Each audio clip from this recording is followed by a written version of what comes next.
Bienvenue au collège Père Mando.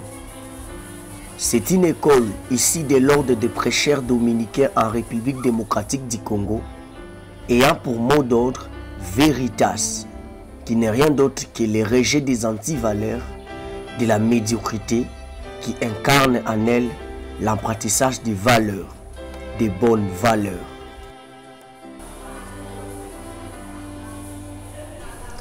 Ce qui est à la base de la réalisation des travaux, c'est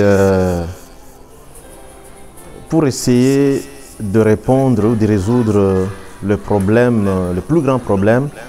D'abord, c'était la pénurie des salles de classe. Vous savez que l'école a été construite il y a à peine 2 ans et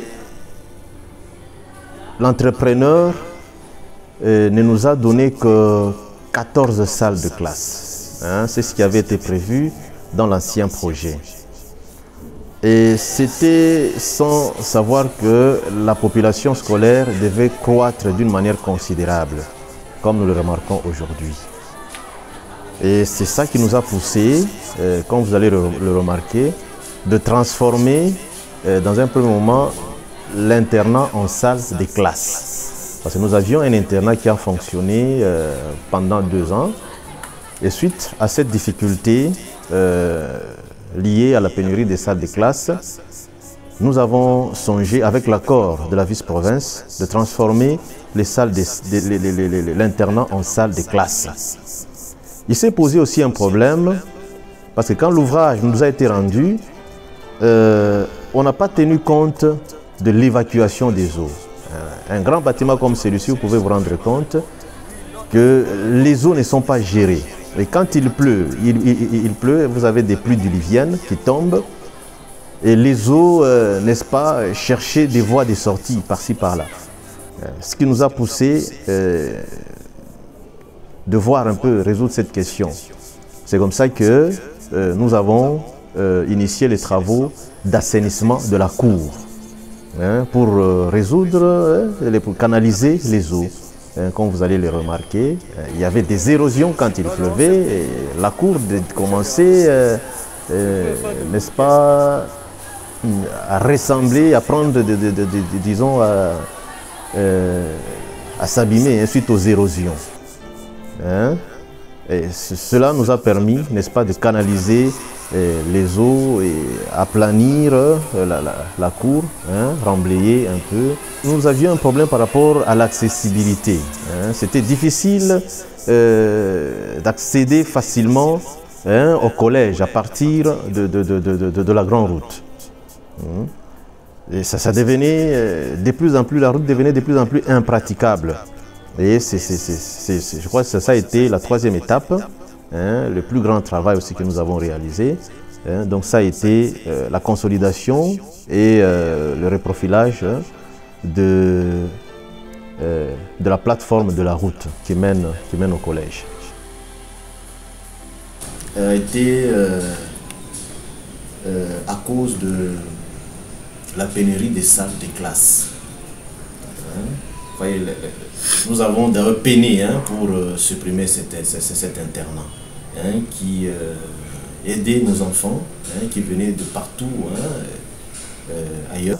Pour accueillir cette population scolaire qui était en train de croître d'une manière considérable.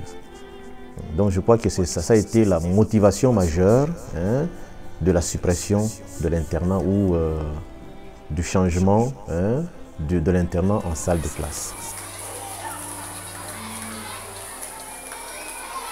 Les cycles qui sont organisés ici au collège Père Mando, nous avons les cycles maternels, nous avons le cycle primaire et le cycle secondaire. Au secondaire, nous avons les humanités scientifiques, pédagogiques, nous avons la section littéraire, nous avons aussi les humanités techniques, commerciales, sociales. Nous avons aussi les humanités techniques industrielles, dont la mécanique, l'électricité et la construction. Il faut aussi dire que dans n'est-ce pas, la conception du promoteur, il n'a pas seulement voulu considérer les enfants doués ou les enfants intelligents, entre guillemets. Il a aussi voulu prendre en compte les enfants moins doués.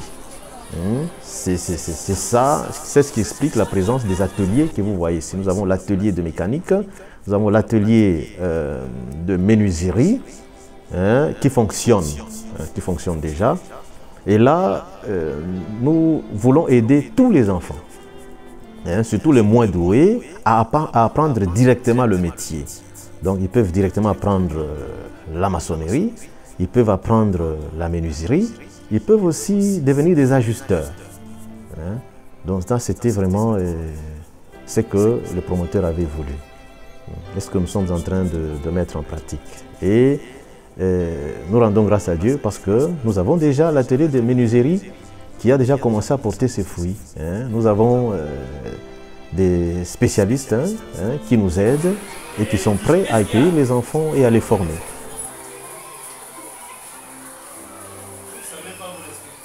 Donc en construisant cette école, beaucoup de gens n'ont pas, même moi-même, je dois l'avouer, je ne pensais pas qu'on allait accueillir beaucoup d'enfants, comme c'est le cas aujourd'hui. Et c'est comme ça que nous croyions que le nombre de salles était suffisant, amplement suffisant, parce qu'on ne pensait pas qu'on aurait une grande population scolaire. Et maintenant, nous sommes butés à cette difficulté-là.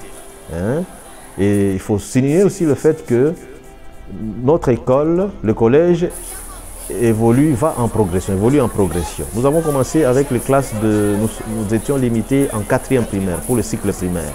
Pour le cycle secondaire, la première année, on s'était arrêté en 2e secondaire, ce qu'on appelle aujourd'hui 8e année d'éducation de base. Et la 2e année, on a progressé. Et cette année, nous aurons, pour la première fois, nous allons présenter les enfants au TENAFEP. Donc nous avons pour la première fois la classe de 6e année primaire. Et au cycle secondaire, nous avons, jusque-là, nous sommes au niveau de 2e des humanités, 2e année des humanités, pour toutes les options confondues.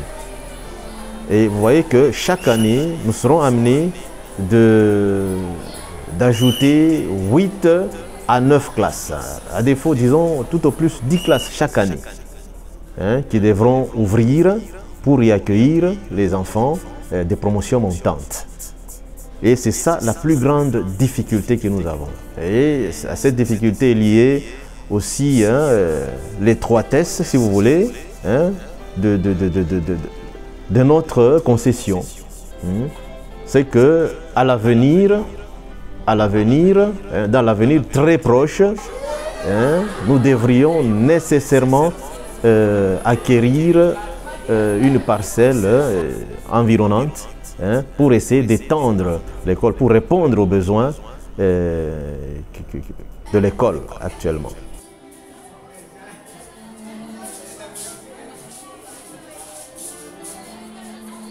J'avais très peur quand il m'a été demandé de faire ces travaux, et surtout, vous savez, en pleine crise de la Covid-19, et presque à la veille de la rentrée scolaire, une année scolaire difficile, 2020-2021.